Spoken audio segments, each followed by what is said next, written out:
time, baby. What's up? Holy jeez, I'm telling you right now, I'm doing a video, but I could be home swimming right now. All right, 94 freaking degrees in Alabama today, baby. Get your ass down south, unless you're a liberal.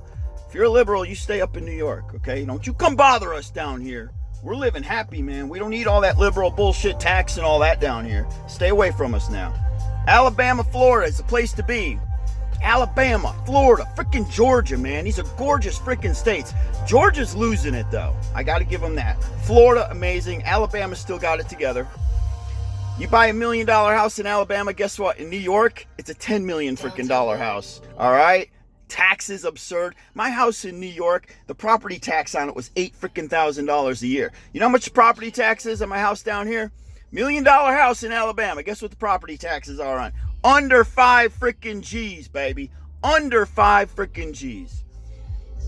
All right, let's get on with the topic. We're going to talk about living forever.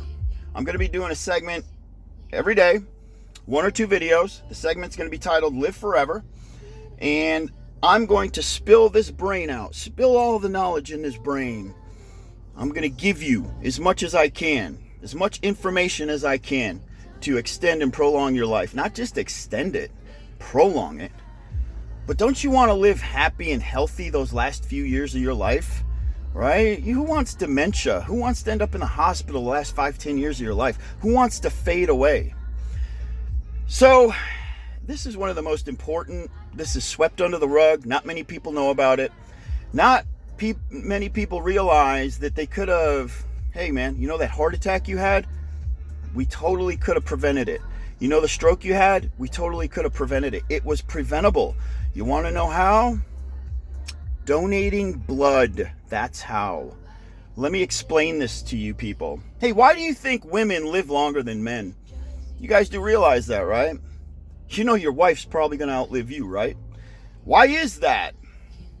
Because women have a menstrual cycle every freaking month. They donate blood.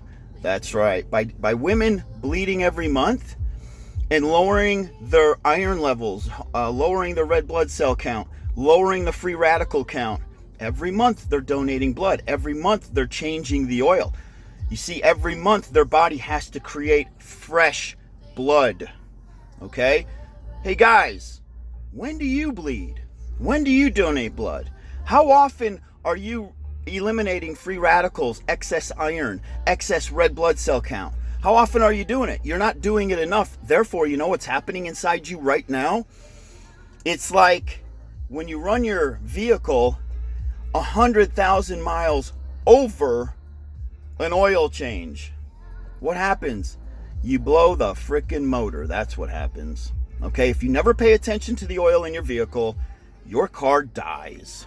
And if you never pay attention to the oil inside your body, which is the blood, guess what? You die early. You die foolishly. Something that could have been prevented, you will die of.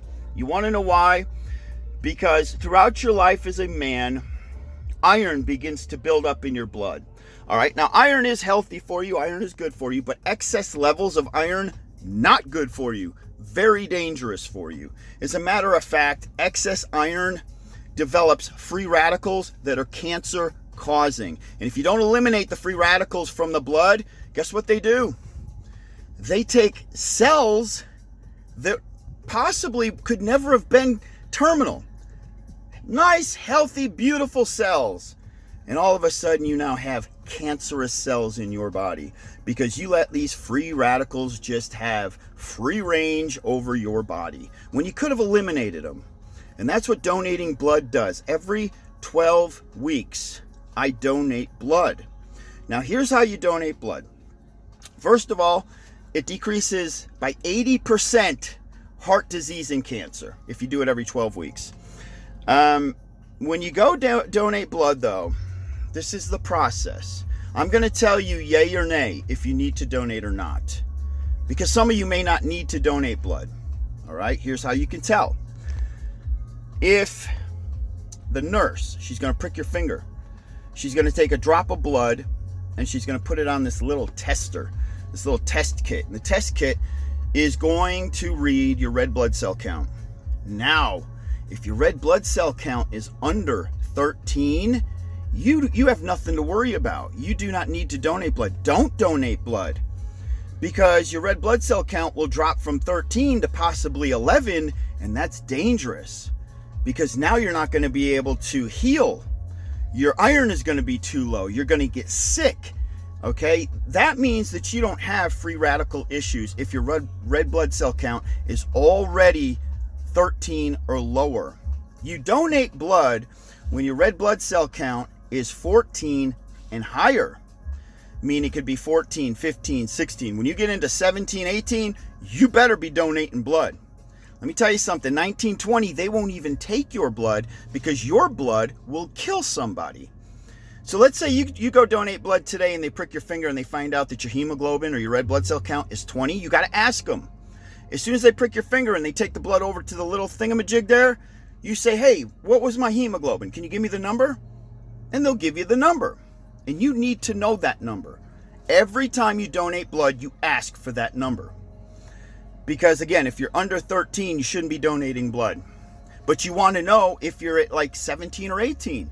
Because you want to know if you're one of these individuals to where your body just continues to produce iron and excess iron. Are you at risk? Because if you are at risk, you need to be a 12-week donor. Okay? Now again, if you're over 20, you're going to end up having to pay to donate blood, because they are going to toss your blood, because your blood is lethal. All right, so now how many of you dudes are walking around right now with a hemoglobin level over 20? That means that you're about to have a stroke or you're about to have a heart attack. Do you know how many people die every day because their hemoglobin was over 20 and they didn't pay attention to it? They didn't do anything about it when all they had to do was just go donate some freaking blood and they would have lived. It's that easy. Guess what I'm going to do right now? Today's my day that I go donate blood. I am going to Trustville, and it's the Civic Center between 1 and 6, and you donate blood. All right? That's what you do. That's what guys have to do. Every 12 weeks, I do it. So I want to put that in your ear today. Guys, the soonest available spot that you can reserve to go donate blood with the Red Cross or whoever it is in your area, make sure you do it, because I just added 10 to 15 years onto your freaking life. If you don't do it, don't be shocked when you have a stroke. Don't be shocked if you have a heart attack. All right, dudes, that's the advice for the day. I'm out, baby. Have an awesome afternoon, because I'm going to donate blood. Shaboom!